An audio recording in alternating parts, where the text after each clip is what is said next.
Bienvenue à tous sur TV5 Monde. Avant le départ de cette 8e étape, Bobo Dioulasso d'Edougou. Le maillot jaune est toujours sur les épaules de Moussine Lazeini qui a rendez-vous aujourd'hui avec l'étape la plus longue. Mais avant, posons-nous un peu pour découvrir l'une des particularités du Tour du Faso. De tous les tours au monde, il n'y a que celui-là qui propose ça, un bivouac. En pleine nature, à Boromo, le temple semble s'être arrêté, ici. Ici, où l'on chouchoute les coureurs, sous le soleil. Sur le Tour du Faso, la récupération est très importante et le massage est la clé. Si certains prennent le temps de se faire du bien et d'oublier un peu la course complètement, d'autres continuent dans les calculs. Ou encore dans le bichonnage de leurs engins.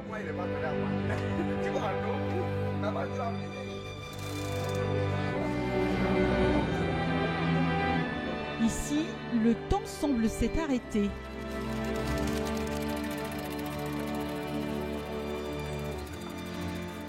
Et les coureurs décompressent comme ils peuvent. Non, père de rêver. Oui, c'est bien, allez. On est joyeux avec tout le monde. On est en train de se voir. C'est mieux que l'hôtel. On est en train de voir des amis. À côté des autres, on est en train de parler entre nous, entre coureurs. Là, c'est avec mes amis béninois. Avec les Bénins. On a l'habitude de se rencontrer dans des tours. C'est pas trop mal, ouais. C'est pas trop mal. Oui, c'est vrai que c'est la première fois que je dors en bivouac dans une course par étape, quoi. Donc ouais, une première, quoi. Ici, il n'y a pas de climatisation et peut-être bien qu'on souffre un tout petit peu plus quand même que les Africains dans le contexte des courses du Tour du Faso, quoi, en particulier. Pas de séparation en mur, juste une toile, histoire de peindre sa petite histoire sur le Tour du Faso.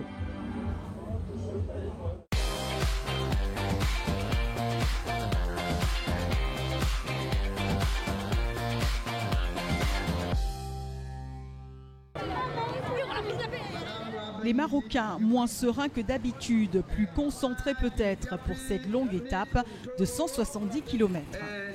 Aujourd'hui, très dur parce que l'adversaire de nous il est très, très fort. Mais nous, je travaille le maximum pour garder le maillot à la fin du tour, Inch'Allah. Et à la fin de cette étape, parce que cette étape à 80% pour le maillot, pour garder le maillot. Garder le maillot jaune, voilà l'objectif de Moussine Lazeini et du Maroc. Garder le maillot blanc du meilleur jeune pour Abderrahmane Mansouri. Et puis pour d'autres, c'est que du bonus.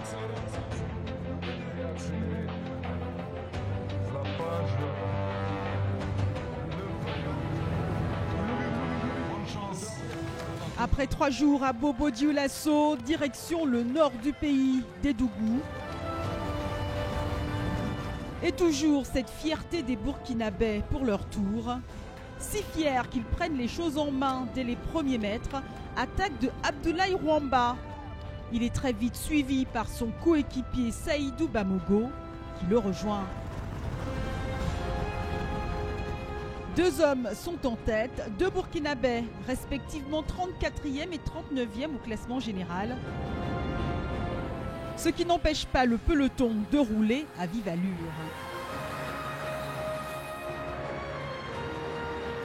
Et toujours ces magnifiques cartes postales dont seul le Tour du Faso a le secret.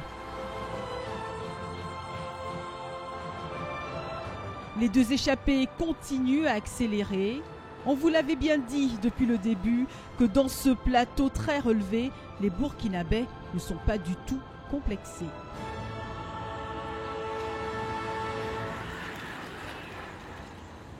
Boualem Belmokhtar sort du peloton, qui ne semble pas réagir. Érythréens et Marocains se surveillent.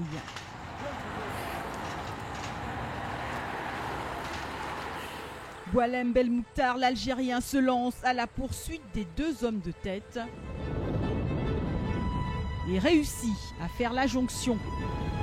Ils sont désormais 3 coureurs, 48e au général. L'Algérien n'est pas non plus un danger pour le maillot jaune. Les 3 hommes roulent dans une bonne entente. Ils semblent encore frais, ce qui n'est pas le cas derrière pour Nassim Saïdi.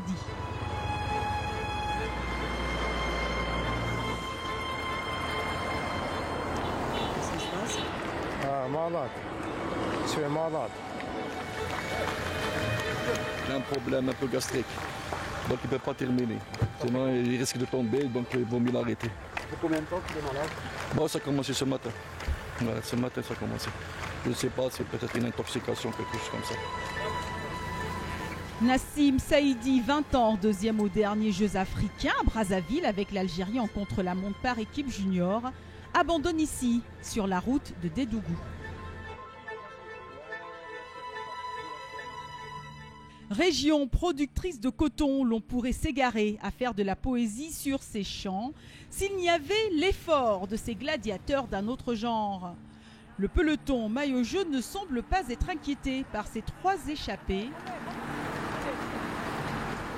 qui prennent pourtant du champ.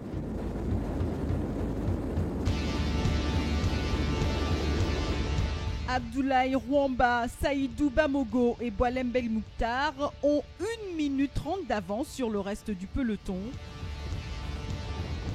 Venue avec une équipe espoir sur ce tour, l'Algérie a également pour objectif principal de maintenir son avance au classement Africa Tour, où elle est pour l'instant première. Les Algériens sont donc d'abord ici pour engranger des points.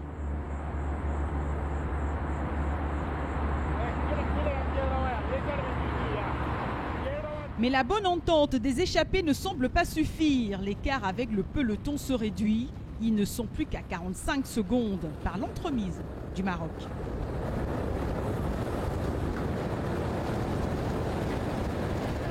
Tout semble redevenir calme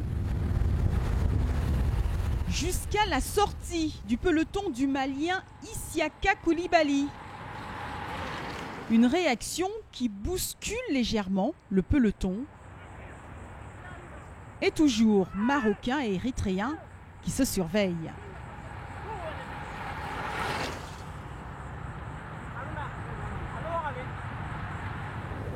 À l'intérieur, le maillot jaune, lui, gère.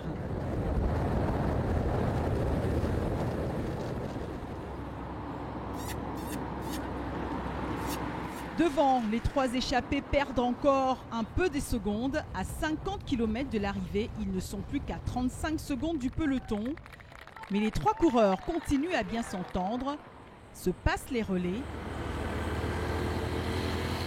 Jusqu'au premier sprint intermédiaire à Bécuit. Et là, c'est Saïdou Bamogo, le Burkinabé, qui se déploie le plus et franchit le premier la ligne. L'échappée ne tiendra pas après le sprint intermédiaire. Le peloton fait la jonction. À nouveau groupé, mais très étiré. Au grand bonheur des élèves sur les bords des routes.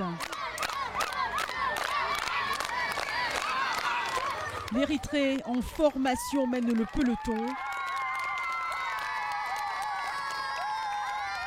À 10 km de l'arrivée, ce sont toujours les hommes de Asmara qui sont à l'avant.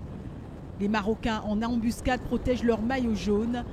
À 4 km, cette configuration présage d'un sprint. Et c'est effectivement dans un sprint massif que se joue la victoire. Une victoire remportée par l'Érythrée, sa 5e victoire d'étape. Belle victoire donc de Debesay Mekseb, 6e au général et désormais à 3 minutes du leader. Moussine Lazaini, solide maillot jaune. Au classement général, aucun changement. Les meilleurs Burkinabés sont toujours 3e et 4e. Pour continuer à nous suivre, ça se passe bien évidemment sur tv5monde.com, mais également sur les réseaux sociaux. À demain. Salut.